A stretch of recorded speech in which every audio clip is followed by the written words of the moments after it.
Davidson's approach to natural language semantics can be explained as a two-step strategy. First, Davidson argues that interpretation begins with a principle of charity.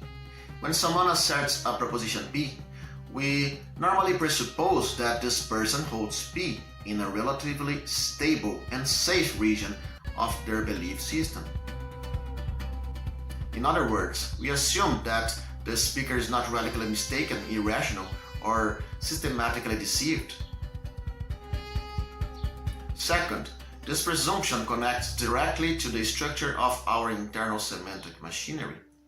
For Davidson, interpreters operate with something functionally similar to a Tarskian truth framework. That is, our default interpretive strategy is to map sentences onto truth conditions, rather than immediately invert them. We do not normally interpret a newtons of P as meaning non-P. Instead, we assume the speaker is aiming at truth, unless forced otherwise. The initial stability arises from the fact that asserting a sentence is already an attempt to locate it within a linguistic space where its classification as true can be recognized across different conceptual frameworks.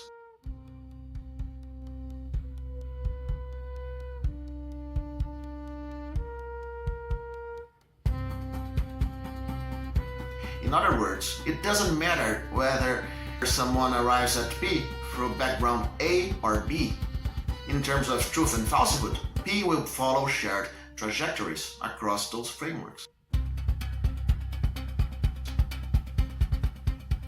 This interpretive stability only breaks down under extreme conditions. If the external context is so distorted, hostile, or misleading that no competent interpreter could reliably assign truth conditions, or if the speaker's conceptual categories themselves are warped, such that their classification of truth sentences lack any coherent meta-level structure. Then, interpretation collapses.